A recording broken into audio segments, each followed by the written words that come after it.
School boy जो है William Blake के द्वारा लिखी गई कविता है। The school boy in the poem is not a happy child. School boy जो है इस पोएम में, इस कविता में जो है एक खुश बच्चा नहीं है। वाट मैक्स हिम, क्या उसे बनाता है अनहैप्पी, उसे नाखुश करता है। Why does he compare, why does he compare मतलब वह क्यों तुलना करता है। ही कंपेयर मतलब वह तुलना करता है हिमसेल्फ, अपना स्वयं से, टू ए बर्ड, एक चिड़िया से, दैट लाइव इन ए कैज, जो कि पिंजरे में रहती है, और ए प्लांट दैट विदर, प्लांट दैट विदर मतलब हो गया पौधा जो मुरझा जाता है। व्हेन इट शुड ब्लॉसम, जब इसे खिलना चाहिए। चलिए पोएम को पढ़ते हैं। I love to rise in a summer morn, I love to rise मतलब मैं उठना पसंद करता हूँ। इन ए समर मॉर्न मतलब गर्मी के दिनों में, समर मॉर्न मतलब मॉर्निंग हो गया यहाँ पे, गर्मी के सुबह में। When the birds sing on every tree, when मतलब जब, बर्ड मतलब चिड़िया होता है, सिंग ऑन एवरी ट्री मतलब प्रत्येक पक्षी जो है पेड़ पर गाती है। द डिस्टेंट हंट्समैन, डिस्टेंट हंटमैन मतलब दूर का शिकारी जो विंड्स हिज हॉर्न, अपने सिंग को बजाता है। विंड हिज हॉर्न मतलब अपने सिंग को बजाना। And skylark sing me, and sky, और जो स्काई लार्क एक पक्षी है जो मेरे साथ गाती है। ओह ओह वाट स्वीट कंपनी, क्या अच्छी दोस्ती है। चलिए इसका मीनिंग समझते हैं। सुबह स्कूल का लड़का गर्मियों में सुबह में उठना पसंद करता है, जब पक्षी अपने गायन से उसे आलोकित करते हैं। रविवार की सुबह हर पेड़ पर पक्षियों को गाते हुए देखा जा सकता है। जब शिकारी अपने शिकार के रास्ते में होता है तो उसे सींग की आवाज़ बहुत पसंद आती है। उसे ऐसा लगता है कि स्काई लार्क उसके साथ गाने वाली है।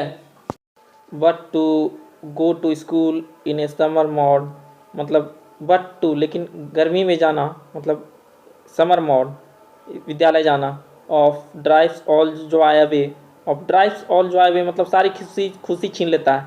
Under a cruel eye outworn, cruel मतलब हो गया क्या निर्दयी।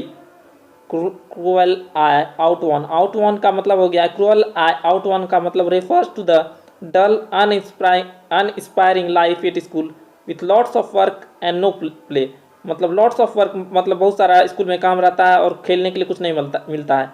मतलब इसका क्या हो गया, स्कूल ए क्रूअल आई आउट वन का मतलब हो गया स्कूल में बहुत सारे काम और बिना किसी खेल के सुस्त जीवन को संदर्भित करना। मतलब कि स्कूल में बहुत सारा काम रहता है लेकिन खेलने के लिए कुछ मिलता नहीं है। The little one spend the day, little one जो है छोटा बच्चा जो है अपना दिन बिताता है इन साइंग एंड डिस्मे, साइंग मतलब हो गया आह भरना, एंड डिस्मे मतलब निराशा में। मतलब छोटा बच्चा जो है अपना समय जो है निराशा में व्यतीत करता है। चलिए इसका मतलब समझते हैं। इस स्टैंजा में कभी स्कूल बॉय अपने हर सुबह स्कूल जाने की नाराज़गी को बताता है। स्वर पहले स्टैंजा से बिल्कुल अलग है। स्कूल के लड़के का कहना है कि गर्मियों में हर सुबह स्कूल जाना उनकी सारी खुशी छीन लेता है।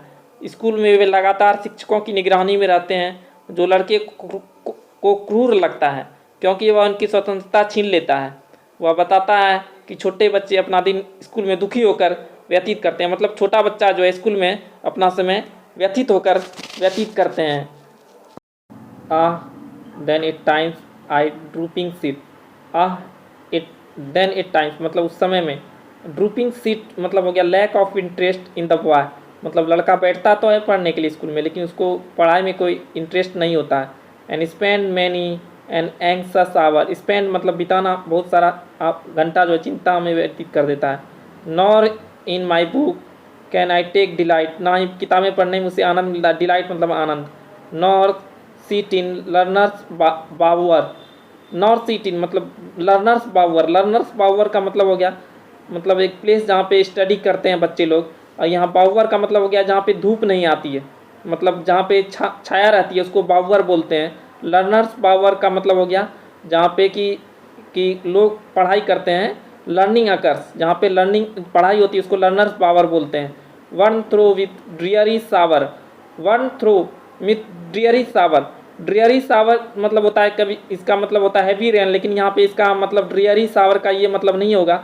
ड्रियरी सावर यहाँ refers to the lectures and education that are dull, lecture और एजुकेशन जो कि डल होता है, नीरस होता है, वैसा पढ़ाई जो कि मतलब जिस पढ़ाई में कोई आनंद नहीं रहता है उसको ही नीरस बोलते हैं। तो क्या हुआ, with the worn through with the dreary shower का मतलब यही हुआ, जो कि पढ़ाई, जो ऐसा पढ़ाई जिसमें कि कोई मज़ा नहीं है, आनंद नहीं है, उसको ड्रियरी शावर बोलेंगे।